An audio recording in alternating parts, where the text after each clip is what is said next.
Hey guys, how you doing today? This is another Geek Out with Gunther. I am Gunther. Today we'll be interviewing Rich from Gaming and Still Life. He was on the other day, and now it's time to learn a little bit more about him. So let's see how this works out. How you doing, Rich? What's up? How are you?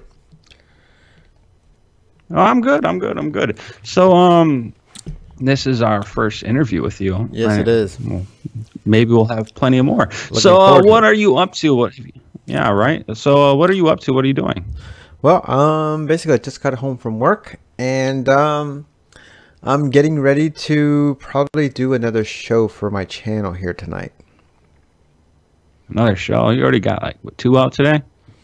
No, well, yeah, probably two. Yeah. What? But I mean, I want to be ahead this? because the further I'm ahead and I have at least stuff taped, then all I have to do is just go back and edit. And right now I'm behind. Yeah. Well, I know that feeling. Back in the day, I used to, produce YouTube channels and whatnot. I still kind of do a little bit here and there. But now I'm moved on and I'm doing podcasts and building websites and doing graphic art designs for people and whatnot. So, you were playing a new game. Let's hear about this new game. What game are you playing? It's called Dead and Buried. It's a sidearm Western type of shooter, and it's told from the story of an old guy telling his grandchild what it was like in the old days. So the story starts out like you have a gun, and then he changes his story like however he wants, and the kid like picks up on it, but it's the old man's story, so what can you do? Hey, that sounds interesting. Are the graphics good, or is it more of like a mellow kind of Very graphics? cartoony, and I think a lot of these VR companies are reusing a lot of the assets because you know that really big buff guy that you see like in a lot of games. I think there's a way that you can like share and buy assets, and that guy appears in it. And he's one of the one of the fodder when they're running, like they run at you like all crazy with their arms up, and they have like helmets on. So you have to shoot the helmet off first before you can shoot him in the head. And it's very cartoony, and there's like it's like old Western style where there's like people in the upper part of the rancher looking homes, and they're shooting you from there, and there's like tons of them, and you could even shoot the bullets. The bullets look like ping pong balls coming at you, but you can shoot them at too, or you can hit the bullets out of the way with your gun. It's pretty neat. Somebody recommended it and they wanted me to review it a while back, but the only reason I got it is because it's only $7.49 right now on the Oculus store. On the Oculus store? Yes. So, can people get in Steam, or do they have to use No, Revive? I actually saw it on sale on Steam, but it's $1 more on Steam. And since I have the Oculus Rift and I have a Samsung Odyssey, so I just decided to get the $1 cheaper. That's smart, and it's designed more work for the Rift, and the Rift is a good device. I don't have one personally, but I've used it a couple times, and I got friends besides you that use the Rift and love it, and I can just nothing bad to revive say about it. if I want to play on my Odyssey. And that's another cool thing is because I get to, for $7.50, hey, I get to make a whole video. I get to tell a game that people are kind of interested in, and maybe they'll get it, maybe they won't. You know, so far, my first instinct, I only got to play it for a few minutes before we got on tonight because I wanted to see what it was like. My first instinct is my trigger fingers are going to be hurting because there's no automatic. There's just like pull. Every pull is one bullet. And when you got a game where you're firing like, hundreds of bullets, that can get very tiring on the fingers. So let's see how it is once I start playing it a little more. So I got a question for you real quick. Sure. When did you got started in VR? And well, tell me, what got you started in VR, and what made you want to play in VR? Watching Epic's 911 videos. Like, he was the first one that I started watching in the beginning, and he was the first one that I was like, wow, this is kind of a neat thing, and I wanted to experience it, and I got the PlayStation VR first, when it first came out. She got a what was it, 2016, right? I know it was like 6 months after the regular. I think the Oculus and the Vive came out in March of 2016. I want to say, if I'm correct. Am I right on that one? And then I think so. this PlayStation 1 came out like 6 months later towards the holiday season of that year. Yeah. If I remember correctly. I remember when I got my VR. I've done VR in the past, and I've tried it here and there. And I worked in the mobile industry. I tried the whole Samsung Gear VR. Totally did not like that. I hated that experience. Then I tried it out, and my buddy told me like he got one, and he kept talking about nonstop, nonstop, nonstop. And he said, "You need to get one." I'm like, "Well, I'm not gonna go drop like $3,000 buy a gaming computer, and the whole setup and shebang." But I got the PlayStation 4 and the PlayStation VR, and I fell in love with it. So I get your point, and what made you want to move on to even better things like the mixed reality, and then you even moved on from that to the Rift, correct? Well, I didn't like my PlayStation VR. Like when I got rid of my PlayStation VR, I was like at the state of mind that I was never going to get another VR headset again, because like the games would make me sick, like physically sick. Like I only played Resident Evil for maybe half an hour, and then I had to put it down. It was a great game, but I couldn't play it for long. Project, or what was it called? The racing game, Drive Club VR. It was a cool looking game, kind of blurry, but it would make me sick. Oh yeah, that I tried that game. It was like $20, I think it was, and I got it. It took a while. Once after I played it for a while, I started like my body started cooling down, so I wasn't like, whoa, too much movement. I enjoyed it a lot. But it was the first batch of games coming out. And I don't know, I didn't like it, and a lot of the games seemed very like almost like demos and stuff. And the only game that I thought was kind of cool was the shooting one made by the ones who do the horror game. I forget what it's called. Rush of Blood, that game, where you're going down like the Ferris carnival ride. Rush of Blood. Yeah, and that was a really cool game, but it also would make me sick after a while. So I was just like, you know what, VR is not for me, and I got rid of it. And until later on, I started getting excited about building a PC, because I started watching a lot of YouTube, and people were like, oh, building PCs, this and that, and I wanted to really build a PC. And in November of last year, I put together some parts for PC, and then I built my first PC. And with that, after I built my first PC, I was like, you know what? This new Windows mixed reality thing's coming out, and it doesn't use any cameras. And I'm like, wow, and I have a thing for Samsung phones. I love Samsung, and they were coming out with their version, the premium version of Windows mixed reality headsets called the Odyssey, and that really tweaked my interest. And when I saw the specs on it, and I saw that you didn't need any camera stations or nothing like that, all you needed was the headset and the controllers, and it works with Windows 10. And I was like, you know what, I'm gonna buy it. It was $500, and I took a chance and I bought it, and I got it like towards the end of November. And ever since, I even started my own YouTube channel because I liked it so much. Yeah. So you've been doing the VR for a little bit. You did the PlayStation VR. Now you've completely have had 3 different VR headsets now. So there's a big difference between PlayStation and computer VR. Oh yeah. So you're well into the VR now. You could say you're a weathered VR gamer. Now let's see. How much do you think you actually spend on games? How expensive is this hobby? Actually, it's cheaper than when I had my my PlayStation hobby, because on there, like every game is $60. I mean, there's no in between. What I would do, like everybody else used to do, is buy a game and then eventually take it back and go to a GameStop and trade it in, and get another game, and maybe buy like another $60 game or get some used games, and I would go on like that.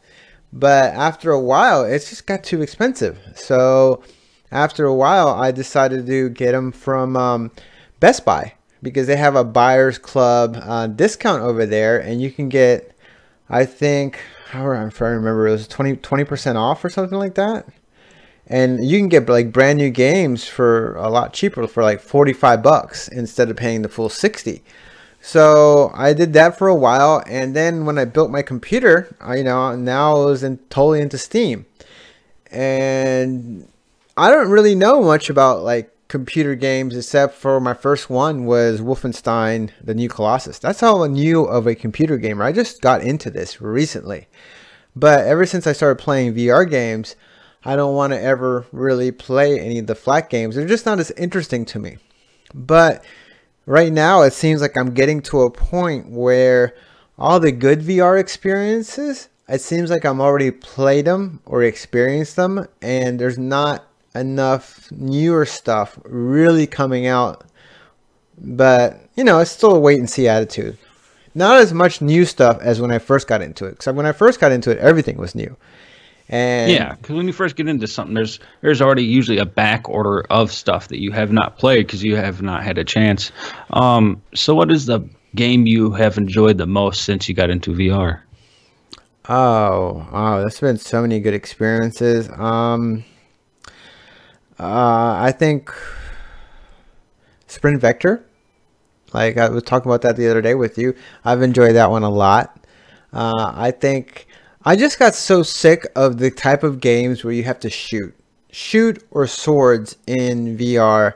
It was just really I really got sick of it. There's this new Brass Tactics game where you're like playing on a giant, like board, and you're moving around your infantry and stuff like that. And I saw 2 players play today, and it's kind of cool where you could just like sit there and like chit chat with somebody while you're moving all your like squadrons around, and who has the high ground, who has the low ground.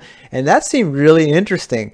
That thrill of the fight, that game when you're playing against another PC, but he's like right in front of you, and he's like the same height as you, and he's just like this dude, for all intents and purposes, he could be real because he's right there and I'm smacking him in the face. To me, it just looks like it's like a dude right there. I'm smacking him in the face and he's smacking me back. And those are really cool experiences. Like stuff like that is what gets me on. All that shooting zombies and shooting robots and or slicing them with a sword. I'm just not feeling it right now. But then again, I love games like Fallout VR. That's a cool game too. I can really get into that. And In Death, that was a really cool game because of it's like, I don't know, it's just so fluid in the way you could just go in and approach, the puzzle changes all the time, but the way you can approach it and stuff like that, and that's a pretty smooth game. So there's been a lot of things that have caught my eye, but the problem is I don't have enough time to really like sit there and play because with the channel I'm always having to move on to new experiences. But I do it because I want to do it. I do it because I like to be able to tweak people's interest, and it's just something that I do. And people ask me stuff all the time, and I try to help them out the best I can. Somebody that's new at all this, but I want people to see that the Windows Mixed Reality headset is a really good headset in its own, and the Oculus Rift is a really good headset in the way it is, and I plan to one day maybe even get a Vive too. Yeah, the Vive, I had the Vive personally. I love the Vive. I even love the PlayStation VR. They each have their niche in the VR community. Or maybe the Pimax. Have you seen the Pimax? That one looks pretty good, but I don't know what the price is going to be. That whole 200 field of view, that's a big difference. I mean, basically, when you're in that, as far as your eyes can see to the sides of the peripheral vision, and that's like everything. So, I mean, that's another. It's just that the contraption on your head is so big, and I think the price of entry for that thing is going to be like $800. So, and I truly believe that the one that's going to come out with the most innovative headset is whatever Oculus is doing next, because they're coming out with a technology where if I'm looking like at a butterfly that lands on a flower in VR, I'm looking at that, and that's in like sharp in my image, but everything else in the background is blurry a little bit. You know how natural Yeah. vision works. And if that butterfly moves to like another flower like further away from me, now that flower I was looking at before is blurry, but the butterfly that I'm looking at is sharp at another plane. And I think that type of VR, what they're working on, an eye movement, like eye tracking, where if I'm speaking to somebody in VR and I'm like looking at you in the eye and they're looking at me, or like I can see the way their eyes move, kind of like how normal people eyes move. I think that right there is going to make VR to another level altogether.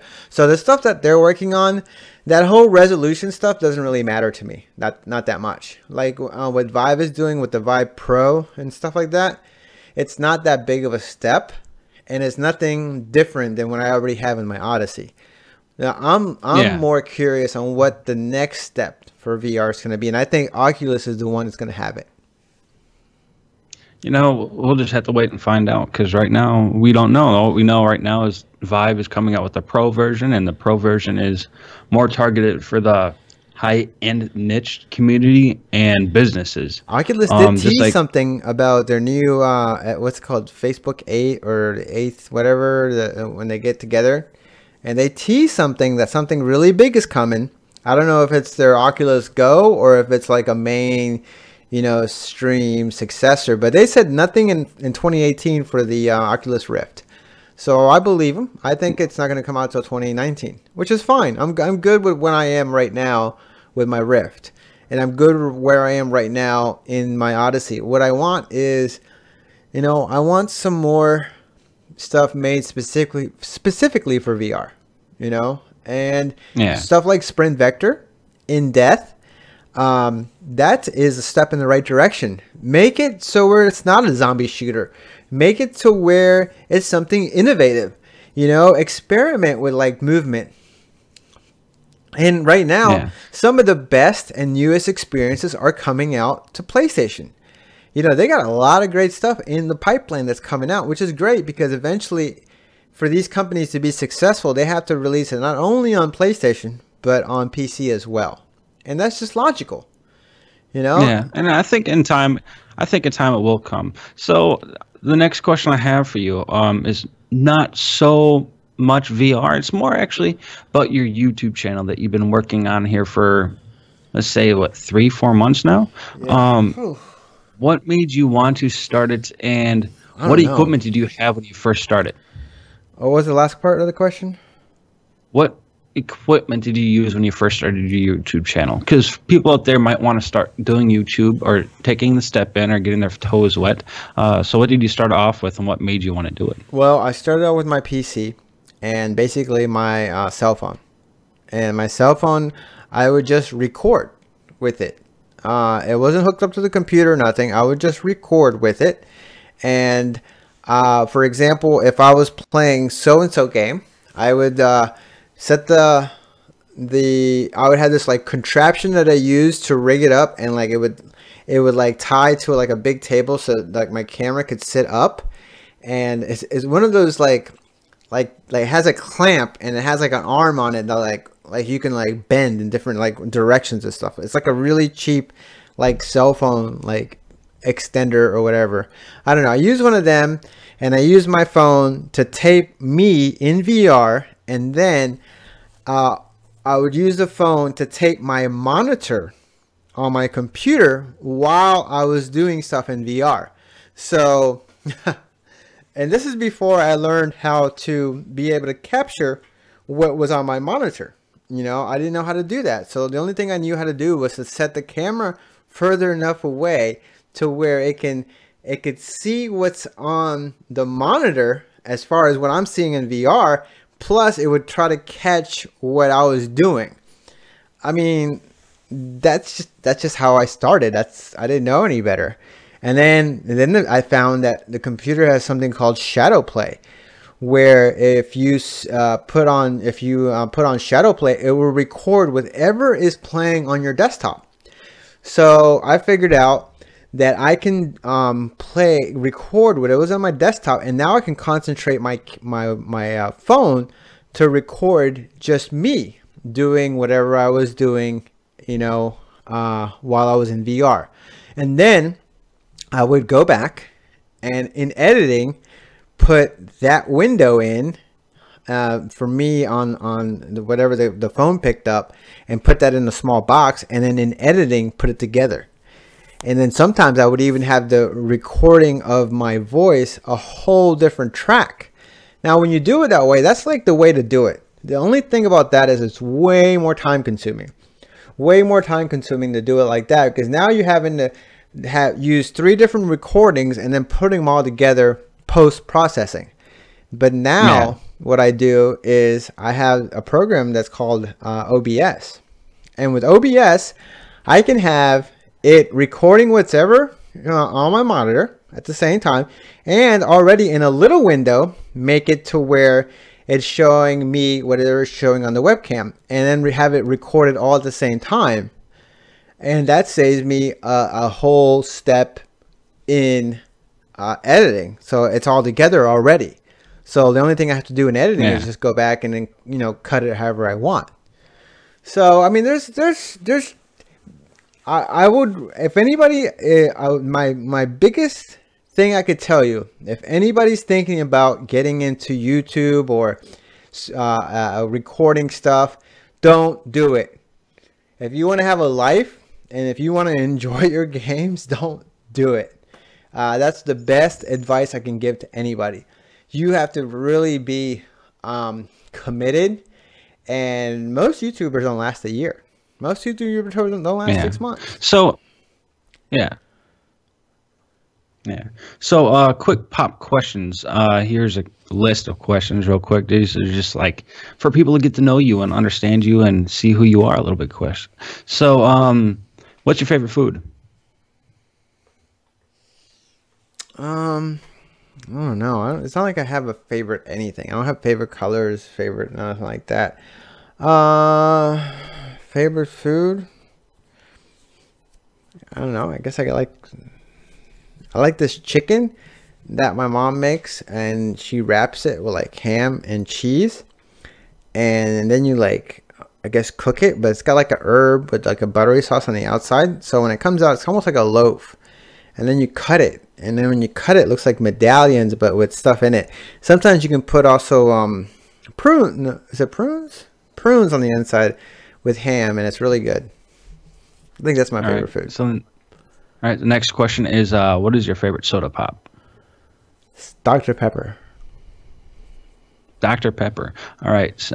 Here's another question for you. But I haven't drank soda pop. What is your in favorite a long movie? time. Movie? I don't know. Yes. I go back, like, if my favorite serious movie, that if you can call it serious movie, would be True Romance. I love that movie. I think that movie is awesome up and down. I have something with Tron Legacy. I don't know if it's just a combination of the whole aspect and the concept of it, and with this awesome soundtrack in that movie, that I can watch that movie endless amount of times. I've seen it so many times. But there's not many good movies that come out the other day. I just saw last night, I watched what's the new Black Panther. I don't know what everybody's raving about that movie. I mean, it's okay, but it's not. I didn't see anything to where it's so great. I don't know. All right. So here's the next one. What is your favorite band and song? Band. Well, I'm really big into Nirvana. I think they're one of my favorite bands, but I mean, I have to like Nine Inch Nails or Nine Inch Nails is right up there. Favorite song? Man Who Sold the World by David Bowie. I think Nirvana did a cover of it, and that's my favorite song. So I think I would go with that. They did. I mean, Tool is another one of my favorite bands too. But that's just, I have a lot of favorite bands. I don't have just one. Yeah. So, what's your dream place? what's your dream place to travel to for a vacation anywhere in the world, even anywhere in the universe? Well, I'm going to Colombia here in May, so that's going to be awesome. I love going Colombia. there. I have so many good stories about going there. It's so awesome. People are really nice, and I have a lot of family down there. So I'm going to be going. I haven't set a date yet for sure, but sometime in the summer. But if I can choose anywhere to go in the world, I would want to try to In the go to universe. In the like, universe. well, where I can breathe The the air. moon, Mars, Jupiter, Pluto, I Mexico, don't think Canada. there's a better planet out there than Earth because all the planets are so desolate, kinda. There's no life anywhere that we know of. So it would have to be somewhere on Earth, and I think I would want to go either to Dubai or just to check out the cool city, or somewhere in Japan. I think that'd be pretty neat. So I would love to go do that, or maybe a European vacation. That would be cool too. Like go to the Vatican. Yeah. And the last question that I have for you that goes off of these pop quick questions is, do you think man will be to Mars or beyond that by 2025? No way by 2025. I think if we make it by 2035, that'd be doing pretty good. There's no way they're gonna make it by 2025. The moon, maybe. Mars, Do you think definitely not for sure. it'll be a NASA, the No, it's gonna Russia be one of these space private program, or do you companies. think it'll be SpaceX, or who do you think is going to take man to the next step in Well, space travels? it's definitely gonna be one of like the SpaceX or one of their competitors.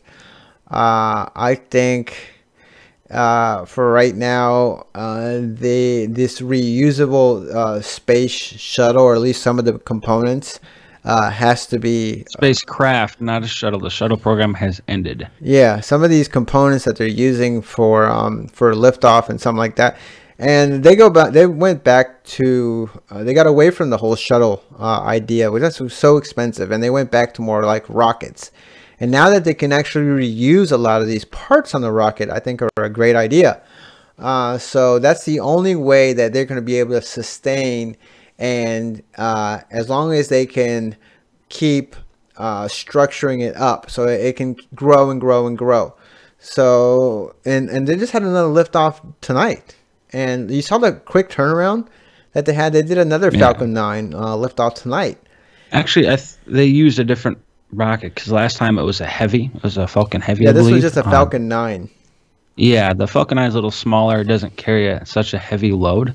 Last time was actually the first time I believe they used a heavy, and actually really proud of SpaceX. They've been doing things that we haven't done in a long time, and I see us going. I personally think we'll make it to the moon. We'll make it to travel around the moon at least within the next year or two. There's no doubt. I see it happening. That the technology is there, the money's there, the funding and the need and want is there as well. So on that, I agree with you. Like I think Mars is further than we think. I think we're getting too ahead of ourselves. Thinking we'll be at Mars by 2022, what they're saying. But I do think we'll be back to the moon sooner. I just want to know what this big push is to go to Mars. I mean, what do they hope on finding there that we don't really already kind of know? But Well, Elon Musk believes that it is in human's best interest to colonize other countries in case of the world comes to an end, which that is I don't true. believe that's going to happen anytime soon, but It it's could. wise, smart, The, and it's thinking outside the box. the best way So to ensure to move on the from this and ask you the last thing is, do you have a plug and you would like to say anything about your YouTube channel or playing games or giveaways or anything like that? well, my YouTube channel is just an extension of what I am enjoying or not enjoying, and sometimes you know but right now the only thing I got going is my Apex Construct contest, and I've made it really easy. and every video that I have now till Saturday, because Sunday's the drawing, I basically give people an opportunity if they want, and they can just say something and mention in the comments, say, hey, I want to be in the contest, and I will put you in. My last video that I had a special. If you pay attention to the whole video, sometimes there'll be bonus entries, but you know, that's just some little fun that I have. All right. And what is your YouTube channel and your Twitter name, so my listeners can check you out? Gaming in Still Life. All right. And is that for both of them? Is that your handle for Twitter as well? That is the same handle for Twitter. Gaming in Still Life. So you can definitely check it out. And I usually do a repodcast that with the video version of this on my channel. I think you do the audio only, correct? Yeah. We do a podcast at This is a Geek Out. Well, I just want to thank you for joining me for this quick podcast today. Yeah, it was a pleasure having you on, and I like having you on, and I see us going further with this. Just want to thank everybody for watching, and for that, I want to appreciate everything you've done so far for the community, Rich. You've done a great thing. You're helping people get out, and you're giving people a lot of advice with VR, and I think that's a great step, and you're doing great things with yourself. So I just want to appreciate everything you've done, and thank you. Without that, let's hear this out. Awesome. Thank you. That was a podcast. This is a Geek Out, and I appreciate everybody for joining me, and I'll see you next time. Woohoo!